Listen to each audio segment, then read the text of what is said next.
What's going on YouTube? Modeling that back at you. This is going to be a little bit of a different final reveal video than I've normally done for most of my builds, just based on the content and things like that. So as I'm filming, it is 9:30 Eastern Time on Sunday, September 11th, 2022. As I've stated through a couple of the build parts for this F-15 build, wanted to just kind of share my story. It's one of those deals where I think we always think back to those who were the closest.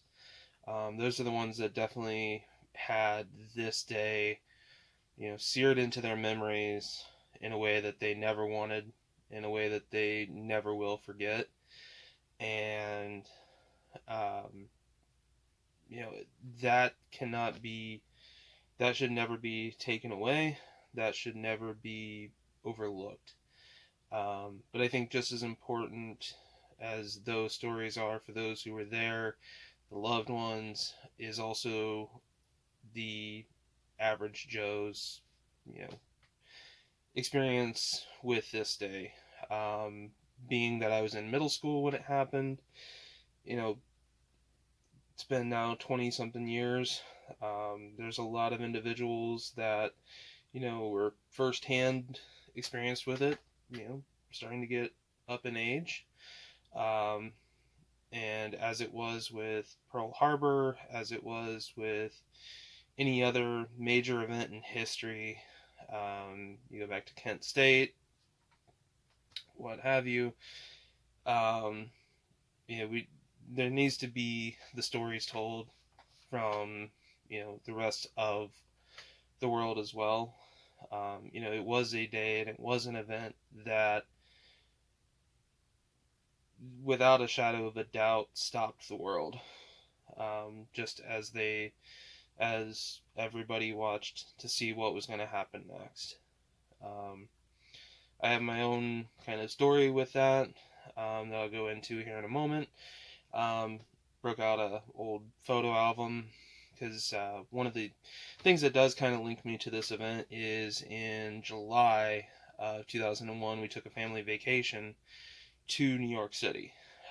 We only spent a day there, kind of an overcast gray day that we were there, but I distinctly remember we got a picture of the front entrance to the World Trade Center Marriott. I really do remember being on the second level of the two-decker tour bus going around New York and looking up at the towers. I will always remember that view. On the boat ride out to the Statue of Liberty, again, seeing the skyline, seeing, those towers. So I have a few pictures that I'll share from that.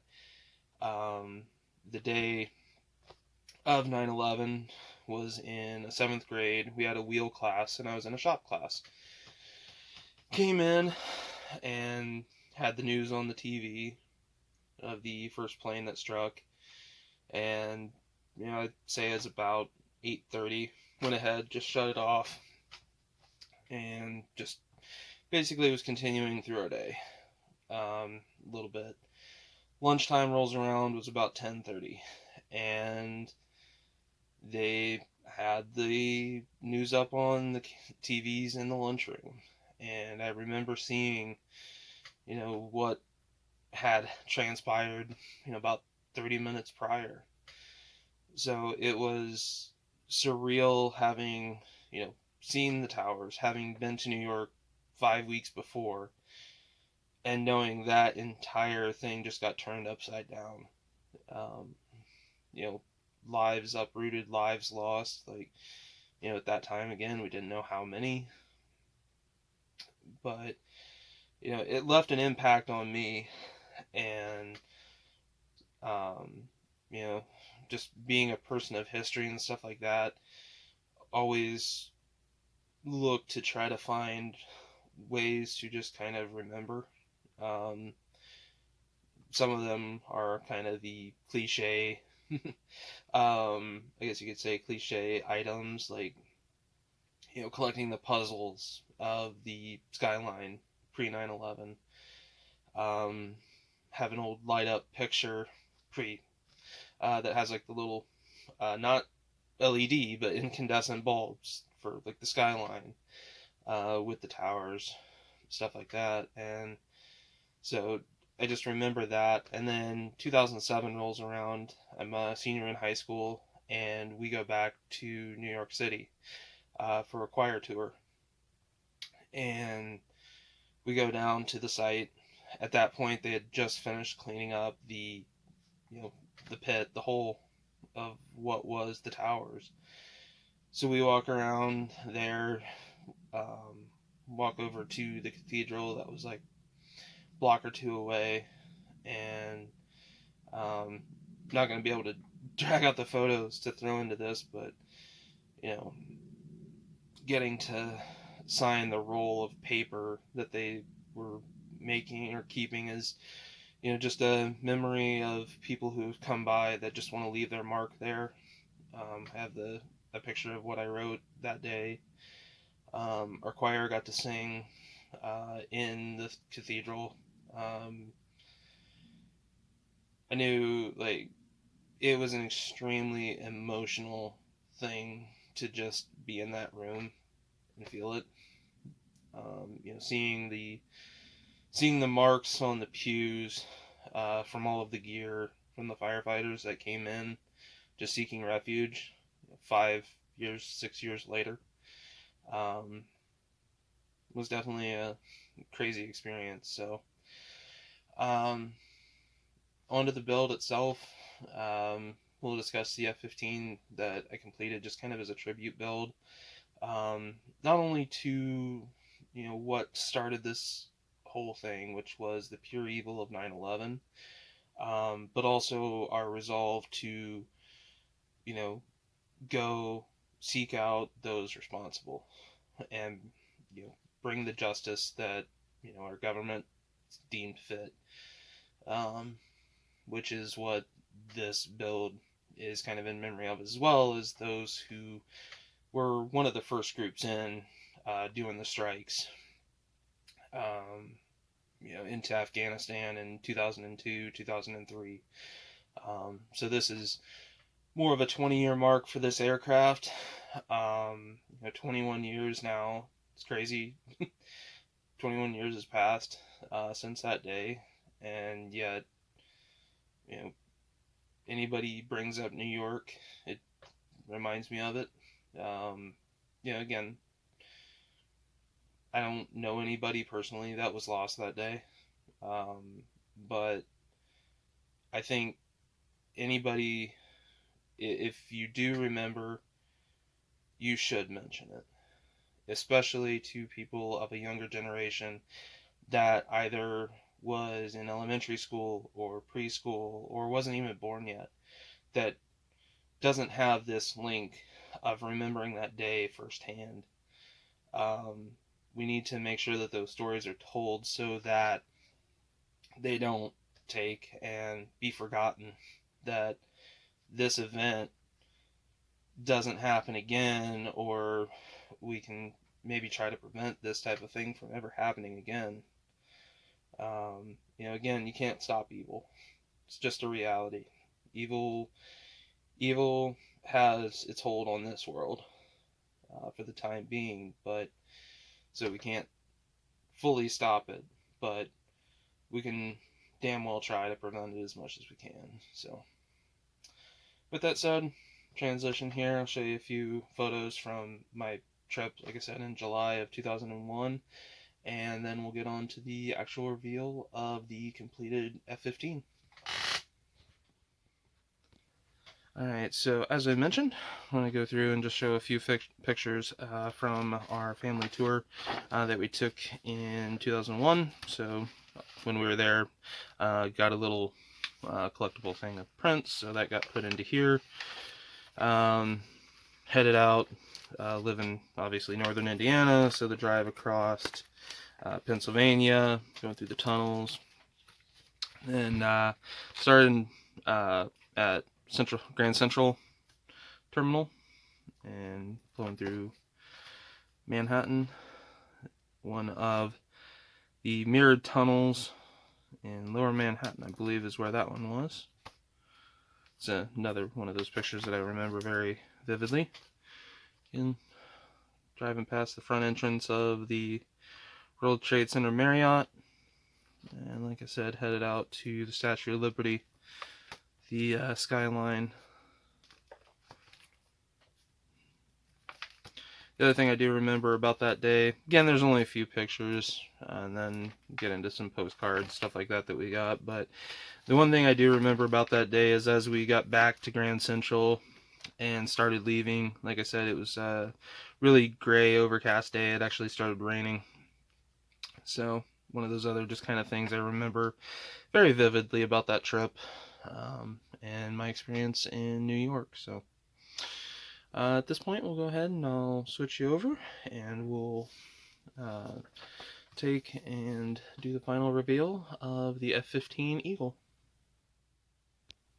And here we are with the final reveal of the F-15 Eagle. So from the build part 10, biggest changes or things that got completed that I'll go ahead and point out here with a paintbrush. Went ahead and got the ladder painted. That is in an olive drab. Got the AIM-9s mounted, 2 on each side, as well as the 8 GBUs. Went ahead and per a picture that I see in the front nose portion here, is on a swivel that allows it to help guide it on in.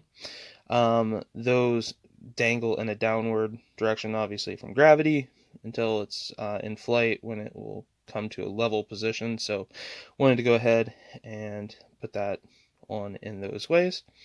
Last part that you guys seen pretty much is where we left it, or where the build is. Those are just the last little bits that had to go on, as well as finishing up the main gear here. Okay, I'll go ahead and carefully pick up so you can see main wheels. Got those painted. Light bit of weathering, just a little bit around them. A little bit of sand. You can see also, I'll go ahead and tip you up here. You can see the bomb loadout here that I went with, which I found a reference photo showing the heavy load, the GBU-12s. So pretty much this is as one of the aircraft, in my interpretation of how one of the aircraft would have appeared, sitting on the tarmac, most likely right after a mission, got loaded up, ready to go out on the next run, and just waiting for that next time to go, drop some bombs on some targets and things like that. So FOD covers obviously in place because of sand and dust.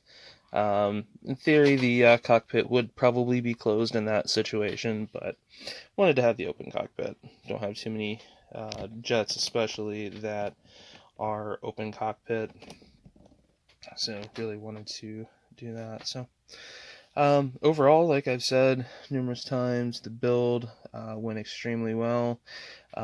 Really enjoyed how this whole kit went together. If you ever get the chance to pick one up, they're not too expensive. I picked this one up from, to be honest, an antique store for $10. They are really great kits. The only thing I would definitely say is look into getting some aftermarkets. The kit decals pretty much at the end of their life and were pretty nasty. So that's the only thing I would suggest to do if you're going to look into actually getting a F-15 from Revell. So a couple of things I just noticed that I'm going to be making a few tweaks on, because I'm not a perfect modeler, I'll call it out. When I put on the bombs, I noticed I put the outer ones on just a little bit too far to the forward, so I'm going to kick those back just a little bit. But yeah, outside of that, I am using aftermarket, or what would be aftermarket bombs on this aircraft, so can't fault Revell for that. That was just a user error on that one. So yeah, hopefully you guys enjoyed the series. Again, definitely would encourage anybody, if you have a story or if you remember 9/11 well. Tell it, share it to the kids, share it to the grandkids. Those are the ones that are going to kind of be, carrying on the legacy and the memory of that day. It's something that we definitely can't let be forgotten. Too many lives were just upended and ruined for us to just forget about and move on as if it never happened. So again, we'll be concluding this build series obviously with this video, and we'll be on to the next one. Actually taking a look, kind of looking around at my stash, trying to figure out what the next build's going to be. Things like that. Worked today, kind of got my model desk switched around a little bit, so just like I said, looking at what options I have and see what I want to build as my next kit. But in either case, you guys will be brought along for that ride. Again, kind of weird to say, but hopefully you guys have enjoyed the build, getting to see this kit coming together. And with all of that said, I will catch you guys in the next one. Later.